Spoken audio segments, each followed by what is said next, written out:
My name is Dena Stamos, and I have been director of the Modesto dance groups over the years, and now am judging for the competition, which I enjoy very much. I feel very honored to have been given that honor to be able to judge. Very good, and we're here today to talk about your involvement with the Greek Folk Dance and Choral Festival. First of all, can you tell us what year you started and what your involvement was early on? I started the group in 1983. I became involved in the dance program in Modesto. A young group of dancers came to my office one day when I was working and said that they would like to go to the competition, but they needed a director, and would I please be their director? And I told them I had never directed a group before, and I don't know if I would be the right person to do so. And they said, well, just be there as a figurehead and help us, and that way we can go to Sacramento, which it was being held that following January in Sacramento. Well, the end result was there were 9 dancers. The group was called Patriotas, and we went and I went with no expectations. The dancers might have had expectations. And as a result of our performance, we were awarded our first award, which was the Sweepstakes Award, which required us to come back the following year to bring a presentation. So that ended my thought about doing it one time and never doing it again. Can you tell me about the dance they did that year? They used to have the compulsory dances, and there was the Kalamatiano and Samiko, and then you could add anything else you wanted. So we did those 2 dances, plus I added a Hasapiko, and that took care of my semifinals. For my finals, because of my Cretan background and my exposure here in Modesto, I decided to do the finals as a Cretan suite. And so I did 3 dances. I did the Sirtol, the Pedrozali, and one other. I don't recall. It might have been the Maleviziotico. And so we came, and did our best, and that was it for me. I thought, okay, at the ceremony giving out the awards, the kids were really anticipating winning, and I was saying, well, I don't want you to be disappointed that, you did a great job, but you don't, there were other good teams, and so don't be expecting high awards, but know that you did a good job. And when our name was announced that we had won the first sweepstakes, that was something I never had dreamt would happen. Of course, never knew that it was going to be existing as a divisional award. And of course, it compelled us to come back the following year and bring something new and original.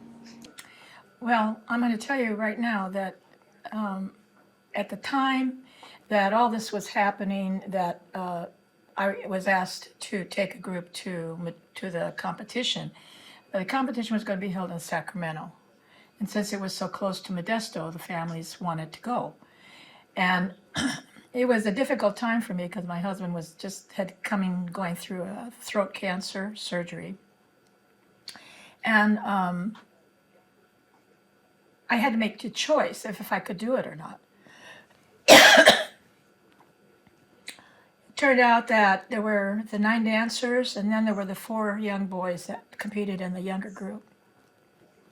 So we went to Sacramento, and we performed, and at the ceremony, award ceremony, I told the dancers, how good they did, but not to expect anything. And when our name was announced, when Peter announced our name, the parents heard it, the children heard it. I didn't hear it because I was talking to someone. Were your parents there too in Sacramento? They were all there. They were so excited just that their children were participating. And so while we were sitting there waiting for the announcements, I was telling the dancers, they did great. But, our first year, don't expect anything. And there was one dancer that kept saying, it's not over till it's over. like I was saying, Irene, don't expect anything this year. There were so many wonderful groups, and we're newcomers. So she just kept saying to me, she just looked at me and just kept saying, well, it's not over till it's over. Wait till they announce everybody. And when our name was announced, I didn't hear it because the kids were talking, getting excited, and the parents heard it, and they all jumped they were a table about 3 tables away from us, and all the parents ran to our table and started surrounding me and hugging me, congratulating us. And I finally said, what happened? What happened? And they said, well, Peter announced it. And then Peter was calling me up to the stage, but I was surrounded by all our dancers and our parents. I didn't hear him. So there, I have a picture in my office of him coming down to me with a small trophy. And it's a memorable moment for me because it changed the whole direction of my life. From that moment on, I was dedicated to the program because I had to come back the following year and bring something with this group that I took. Mm-hmm. But it not only did that, but we had at that time 9 dancers in the older group and 4 young boys in the youngest group. And within 2 years, we had 144 students with 7 groups and all categories. So I'm very proud of the fact that I was part of that season, of helping to develop the program here. And it affected so many of our children that in a very positive way. And it wasn't the awards so much, because that was the cream on top of the cake. But it was the participation and the exposure and meeting all the people that I've met over the years to the point where I was even asked to be a council member, and I was asked to be a judge, and all that came because of our participation.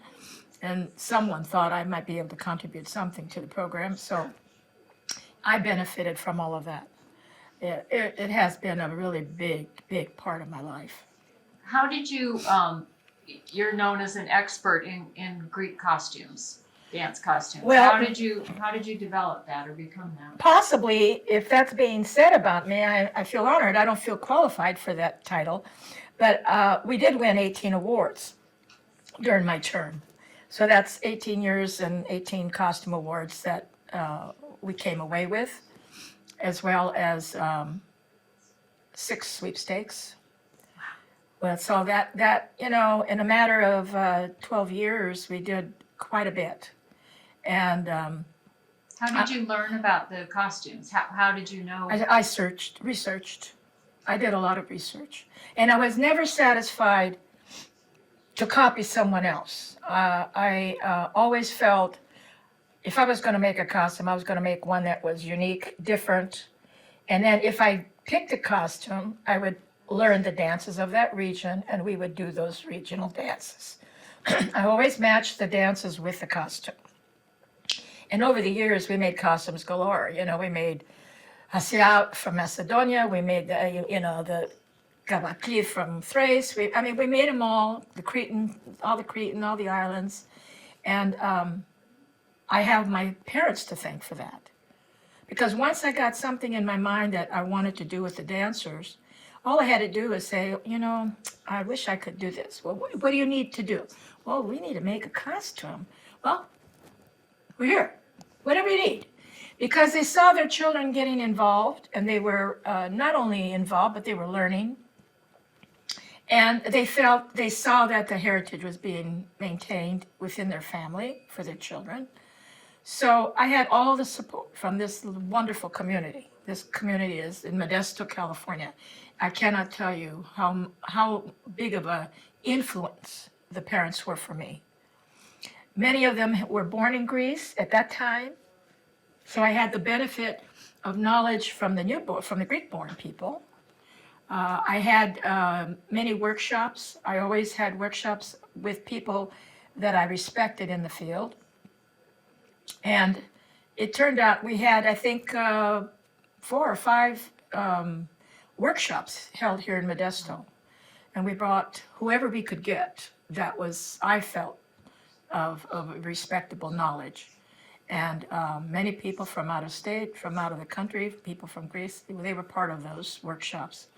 So the long and short of it is that I'm getting the credit for a lot that that the parents were responsible for, and the people that were involved in our culture, teaching dance, knowing dance, costuming. Vilma Michelle was a big help to me when we were making costumes. So I'm the one that's around now, and I'm getting all this notice, and it's a little uncomfortable for me because it's under false pretenses. Okay. What was, just to switch from that then, what was the experience like over the years? It's kind of a tough question, of being at FDF. What was that experience? It was like? wonderful. It was wonderful. I met a number of people throughout those years that I respect to this day. You know, many of them were very helpful. Many of them, Dena Stamos, for example, he brought competitive groups from Seattle. And whenever I asked him for a favor, like specific music or something, he always shared his knowledge with me. And so I can't take credit for a lot that I did, because a lot of it came from people that assisted me with this knowledge and participated in our workshops. And how wonderful was that? I mean, it was just wonderful years. And how did you have quite a costume collection. How many costumes would you say you have? Oh, I would say maybe originals, maybe 15 originals, maybe, and maybe another 25 assorted garments from costumes that are originals. What do you mean by originals? That they are originally from Greece. And then I have the collection of costumes that we made here and copied them to the stitch from originals. We won in a 12-year span, we won 18 costume awards. That was quite a bit for that period of time. But I have all my parents to thank for that.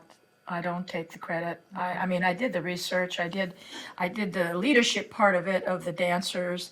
But whenever I would look like I was floundering, I was trying to think of something, my parents would always come up to me and say, what do you need? They always knew that if I was thinking too much, I was needing something.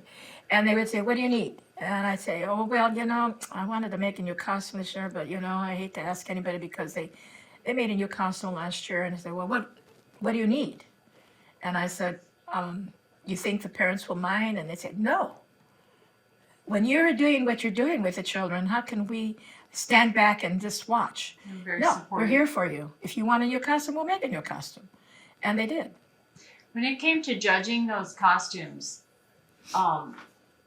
that's part of judging the teams and the dance. How do you separate? What if they didn't have a community that made beautiful costumes for them? I never held that against a community, especially small communities, because you had to consider what their resources were, because small communities don't have the finances that the larger communities have. So basically, if it was a costume that needed recognition, it didn't matter who the community was. I never put the community in my mind. I always looked at the costume. If the costume warranted an award, my vote would go for that costume. I can't speak for all the judges, but I know that my guideline was to not think about where the large communities were that had finances and support, but also just basically look at the costume and weigh out the value of the costume. Right. And in many cases, there were small communities that made wonderful costumes. And especially if they were not as known, because I always had my costume books with me. And when I would return to my room, I would be researching the costume that I looked at, because I wanted to know if it was of value or not, if it was authentic. And invariably it was. Many times, and many times it wasn't, but most of the times it was. It's wonderful. Yeah, it was a wonderful experience for me. In terms of not your own experience, but FDF in general, what do you think it's done? Let's just say, even in Modesto, what has it done for the Greek community here? Well, I can't begin to tell you how it affected Modesto.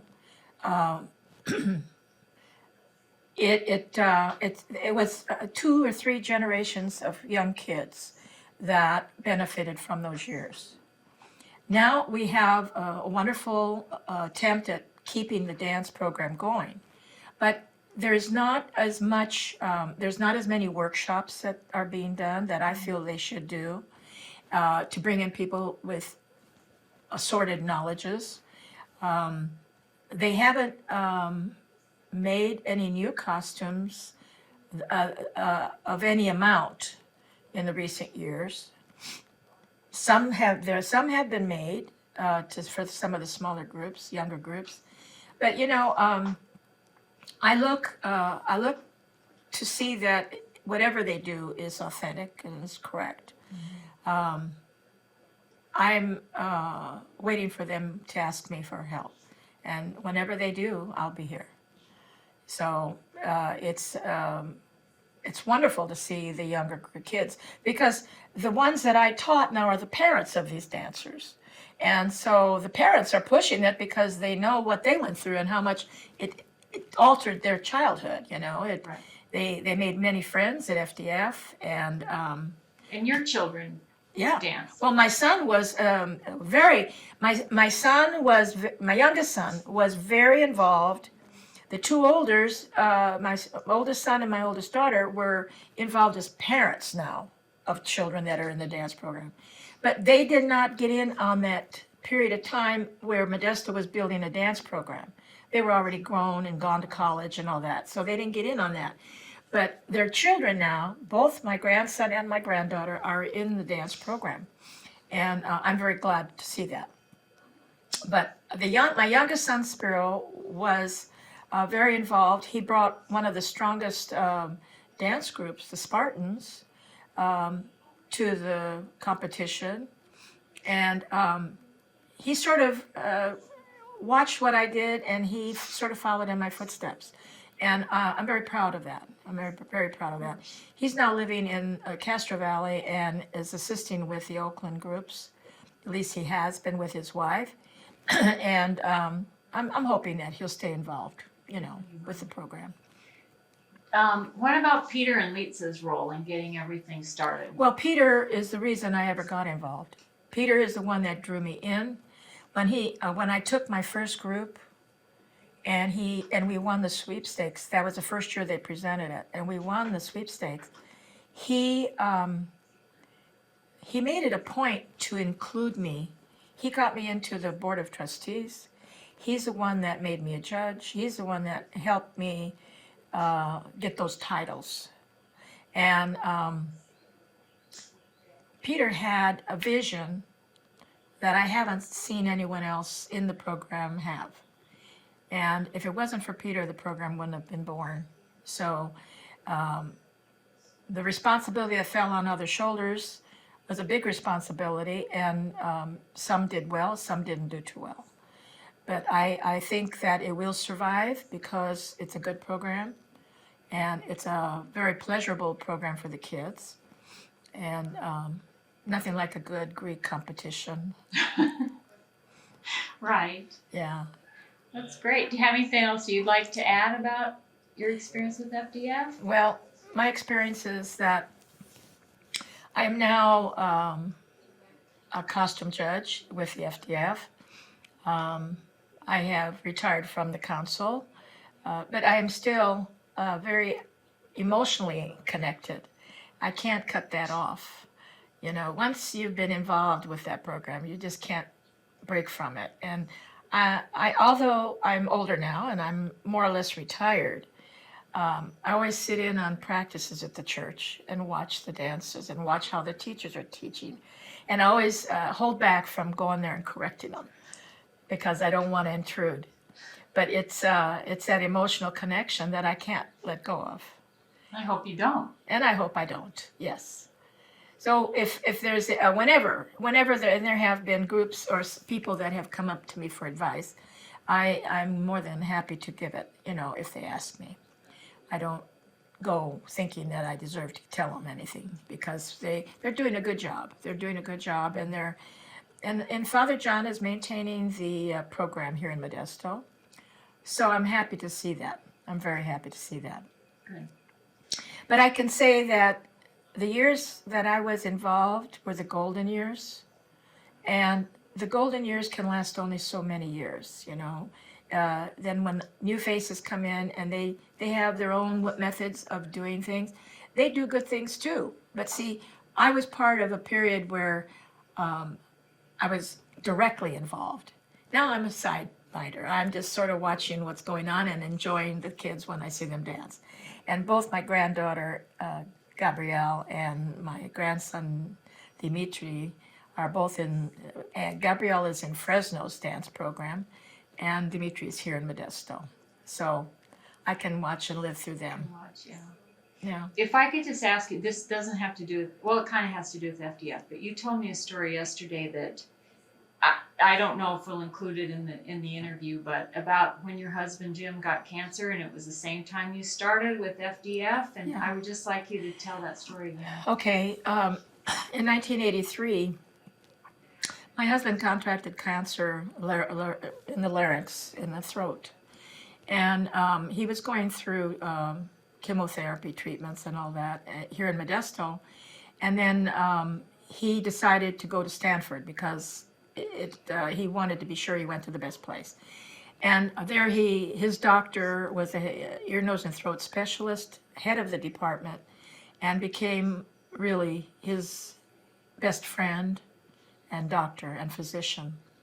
And where Jim had almost given up on surviving, he still fought because he had a 13-year-old son, Spiro, that he wanted to see to adulthood.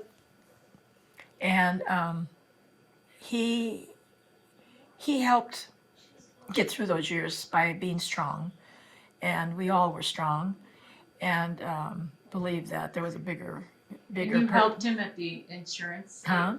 Tell about how you helped him at Well, the yeah, insurance. we had an insurance agency, and I was working one of the desks. I was working front desk, and when he got sick, we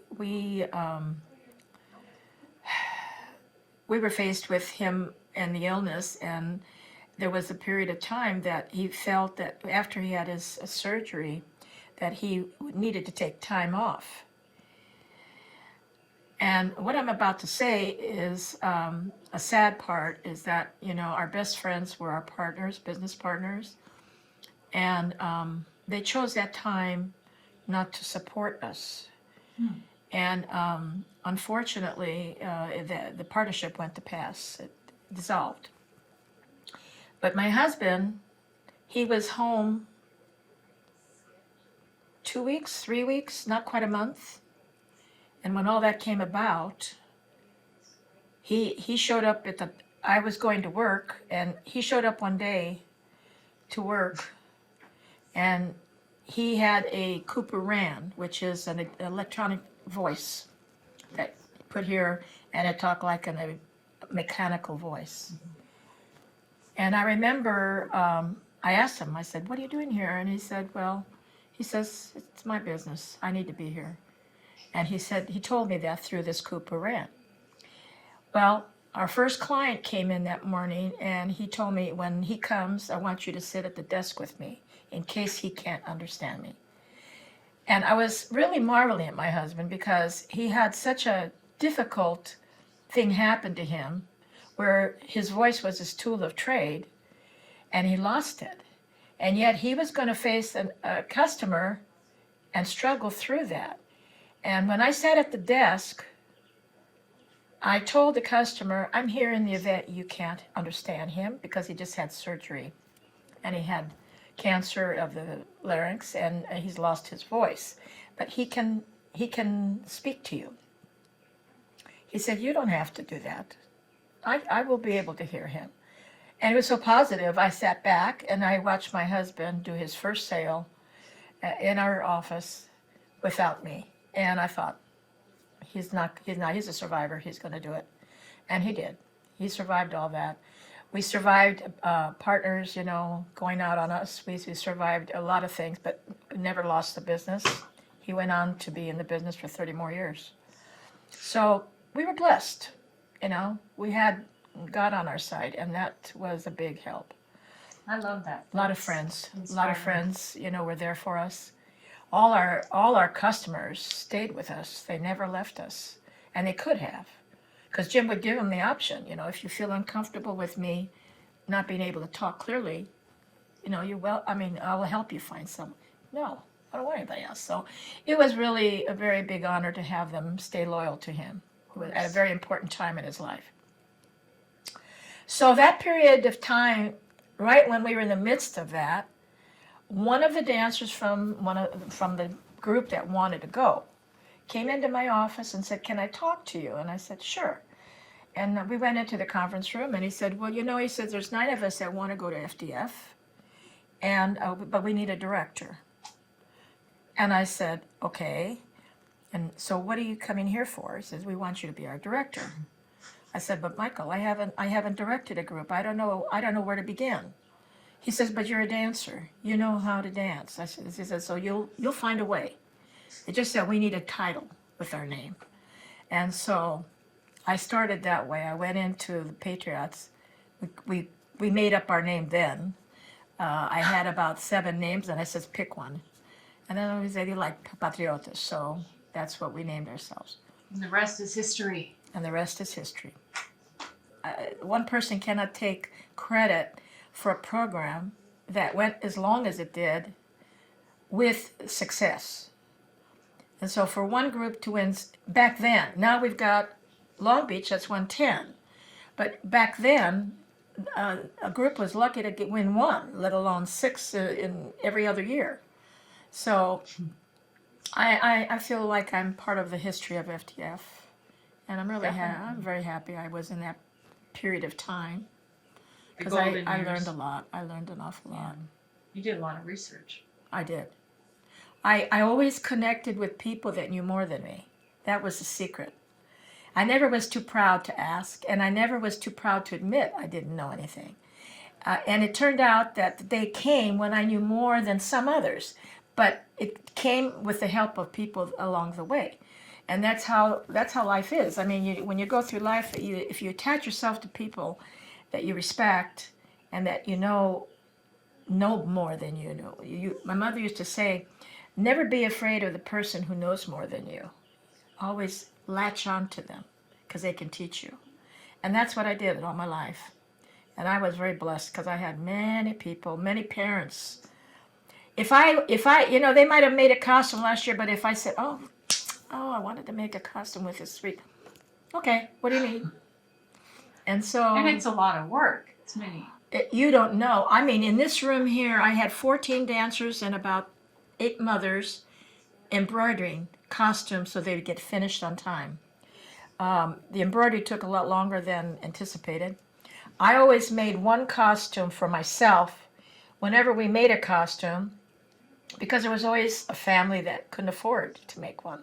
So whoever was in that situation at that particular time wore my costume so they could be included, because I didn't want any dancer to be ever excluded because they couldn't afford a costume. So I always made sure I made a costume for every costume that we made, and I'm glad I did because now I have a collection that I can, I do museum exhibits, and I've held a number of them here in Modesto and Bay Area. Great. So how lucky am I? Very. Very. I think you're very lucky. Very, very benefited. A blessed life. I can't tell you. I was thinking of that after I saw you yesterday, and in my office, I have that picture there, that big picture. Did you see that? Yeah, I did. Mm-hmm. That one, and that reminded me so much of the support, because that year my parents got in the. We had won Sweepstakes the year before, and we had to come and do a presentation. And I decided to do Ginekokratia, which was the celebration in Greece that they celebrate even to this day up in Thrace area. And it's the celebration. Once a year they celebrate, the women take over the roles of the men, and the men have to do the women's duty for a day. That's And fun. that was a fun thing to do because I got all my parents involved, and they were actually theatrical. I mean, I couldn't have asked for anything more. They did the parts. Played their parts. One was the Calfifornia manager, the other one was the mana, the other one was the yeah. You know, it was wonderful. And here we were just a little town from Modesto. Yeah. Is that the one I read about where everyone had done these very serious presentations every year, and you decided to do something more lighthearted? That was a comedy. That was a comedy. Okay. I've done some serious ones. I did the independence of Greece. I mean, I mean that was a big one, in which Greece became they got liberated from the Turks. So that was a big sort of sad kind of story, but very liberating because they broke away. So whatever I could come up with that no one else had done is what I would strive for. I wanted to be the first to do it. That's fun. Yeah, and it was fun. It was very creative. We should Very do creative years for me. Yeah. And you know, but I couldn't have done any of it without the parents. that. Right. If I would have told them to stand on their heads, they would have. That's how much they respected me, and they trusted me. They trusted me with their children. That's huge. You know, when you have a program that starts with 9 dancers and 4 boys, in the smaller group, and within 2 years it grows to 144 in 7 groups. You know that they saw something that they wanted their children to learn and be involved in. And I had no problem getting dancers. I just had to create teams. Yeah. And so that's how it was. And I have pleasant memories. Well, thank you so much for Thank the you. interview today. I have a Thank quick you. question just out of my own curiosity. Are you first generation American, or how generationally are you? First. First. So your parents were from Greece. Yes, both of them. Yeah. And you started dancing when you were a And child. I should have shared this because in Chicago, we had a 2-story home, and my sister, who was 12 years older than me, she loved to dance, but she never showcased herself. So in the living room by herself, she'd put records on, because they were records back then, 78s. And she would put a record on, and I would they would have put me to bed, and I would have heard the music, and I came down the stairway right where it curved so I could look into the living room. And there was my sister dancing by herself. That sparked that interest in me. And then one night she saw me. What are you doing up? I said, well, I'm watching you dance. She says, come down here. You have to start dancing now. You're getting old enough. And she taught me my first Cretan Sirton. And then from that point on, you know, I mean, I got bitten in the butt, and whatever I went to a wedding, I would watch and I'd learn. And then when I got brave enough, because I was very timid as a child, I wasn't a talker like this. I was very timid. I wouldn't dance. I wouldn't dance until I knew the dance. And my mother would say, go, whatever, say, go dance. And I'd say, no, I'm watching, I'm learning. And I would sit there and watch everybody in Modesto enjoy themselves, dancers, and I could spot who was a good dancer. I don't know why. I was very lucky to have that instinct, to be able to know who was good and who was not. When I say was not that they were not having fun but they were not expert in dance. I watched people that led the lines, and they were the ones that knew how to dance. And I can name you people that influenced my dance. They were very, very small handful. But as time went on, these people died. They went away, and it was the dance program that kept the dancing going for the Right. generations.